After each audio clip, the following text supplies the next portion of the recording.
Hi girls, it's Thursday and I'm filming from bed again, but the good news is I'm feeling a lot better and I'm actually just resting finally because today was a busy day and so was yesterday. I was finally able to go to some stores and get things done around the house, so that was good. I have a lot of changes coming up in my life and I've been a little bit stressed out because there's nothing like being sick and having to do normal everyday things on top of it. It's funny how life just moves on even when you're sick and you're not able to keep up. Anyway, Shannon, I wanted to say that I loved your video this week or last week, and you brought up so many good points that I actually think about a lot. It's the same way for me. When I'm having a really bad week, I feel like it's going to be bad forever, and I don't know why that is. Candace, what you said about anxiety was interesting because I think that people initially thought that about me. I would just get so scared, but how can you not get scared when your blood pressure is dropping? Like you always say, I mean, our vitals aren't even stable, and that's a terrifying thing, and I think we have every right to get scared about it, but yeah, I don't know what that is, where you get so sick you feel like it's never going to change. And even just a few days ago I was like that. I was like, oh my gosh, I feel so horrible, and you kind of can't see beyond that. And I don't know, I mean, I forget what it was like to have the flu and just know that it was going to go away and find comfort in that, because these days I get sick and I'm always worried about how long it's going to last and how much it's going to set me back, and it is very hard to deal with. I actually have a piece of paper somewhere, I don't even know where it is, I should find it, where I wrote a letter to myself on my bad days, and it says something basically like, to self, everything's going to be okay, this is just a bad day, week, or month, and it will pass. And then I just kind of give myself some advice on things to do to stay relaxed, like taking hot showers and meditating. Because I think it is very important that you keep that mindset when you're sick like that, that you tell yourself, this isn't going to last, I'm going to get through it, and I'm going to be fine. But I'm so happy that Maine was good for you, and that it made you realize that, and that you're doing well again. That's great. Paige, I loved the way that you explained to those kids what your life is like, and the way you described dysautonomia. It really was genius. I mean, it was just a really smart way to simplify it, and that's something that I think we all have a hard time with. I tend to just be very general with people. I just say, oh, I have a heart problem, and I don't really go into it unless I plan on getting to know them more, and you know, I think they might play a bigger role in my life. Then I take more time and effort to give them the details. I mean, if it's an acquaintance that you're not really going to see much, it's really not worth going into this long explanation. Nikki, I am so happy that you're having such a great time in England. Seriously, just soak it all in and really just enjoy it, and I hope you're having a blast. It seems like you are from Facebook. So I have a question this week, and it's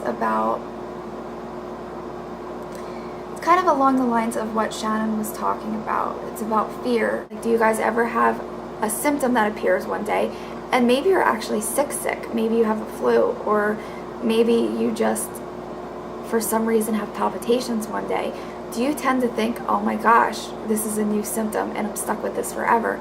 Because I do that, and it takes a lot of reminding myself, no, this is temporary and it's going to go away. And maybe this all sounds crazy, especially to people who are healthy. It sounds like I'm a hypochondriac, I'm sure, but I'm not. I experience real symptoms, and because I have a chronic illness that never went away, I do get scared that sometimes maybe something else will show up and never go away too.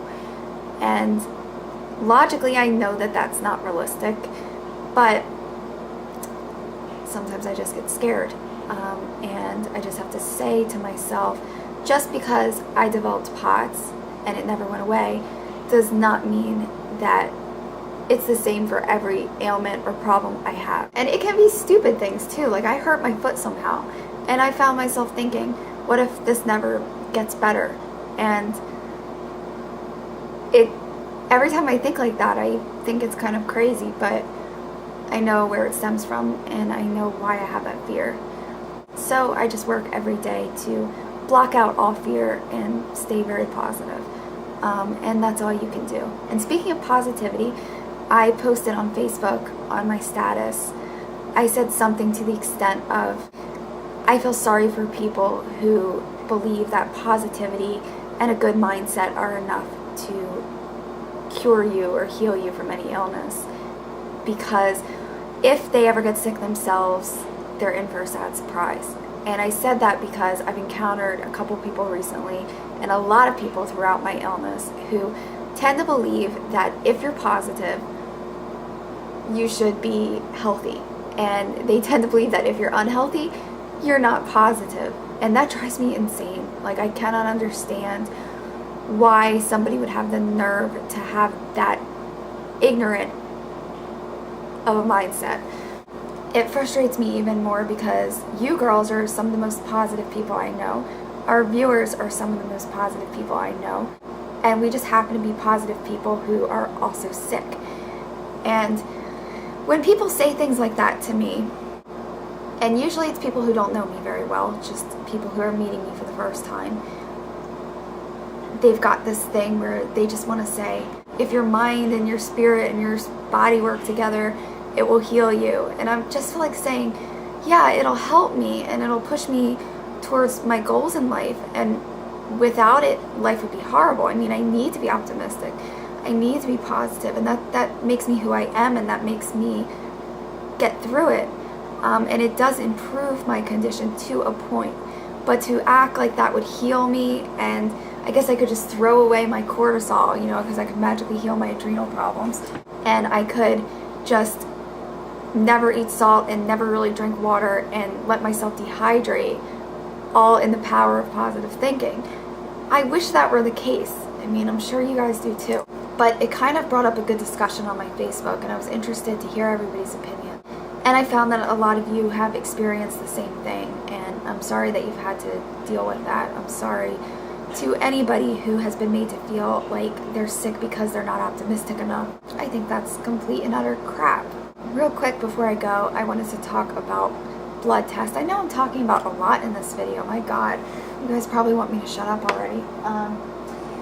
It's kind of rambly, but that's probably because I spent the day cleaning. I got my blood work back, and I kind of have a tip for everybody. I don't know how many of you do this, but I know a lot of people who don't. I make sure that every time I go to the lab to get blood drawn, I request that they send me a copy. And doing this kind of keeps me on top of what's going on with my health. I don't know about you guys, but sometimes when you get blood work done, your doctor takes like 10 years to get back to you with the results, and I don't have time for that. So I get the results myself, and you just do that when you sign in. You can request it, and they have to send it to you, as far as I know. And I learned years ago, pretty much, how to read blood work. And I'm sure a lot of you guys do too, just because you see it so much, so you get used to it. Like, it's got your results, and then it's got the reference interval. I don't think any harm can come from reading your own results, as long as you keep in mind that if you have a result that's out of the reference range, obviously you have to discuss that with your doctor. Don't freak out, because there could be an explanation for it. And sometimes they're just a little bit over and a little bit under, and that's okay. But I think it's important to get your results, and I think it's important to keep them. I have a file where I keep my results, and it's not really a file, it's a messy folder, and my vitamin D, which for years has been low, is finally normal. It's actually like in the middle range, which I'm so excited about. I felt like throwing a party. I've been using these vitamin D drops. If anybody wants to know what they are, let me know, and I will post the name of these drops, because they have just worked wonders. Like, I went from being at 13 to 44, so no more low vitamin D, and that worked when the prescription vitamin D failed to work. I just feel like I talked everybody's ears off. I'm sorry about that. Candace, I hope you're feeling better, and I hope everybody's feeling well. I hope we can all get together one day and chat, because it's been a while. But I know we've all been kind of busy and sick and busy. But we'll pick a day eventually. So I love you. Talk to you soon.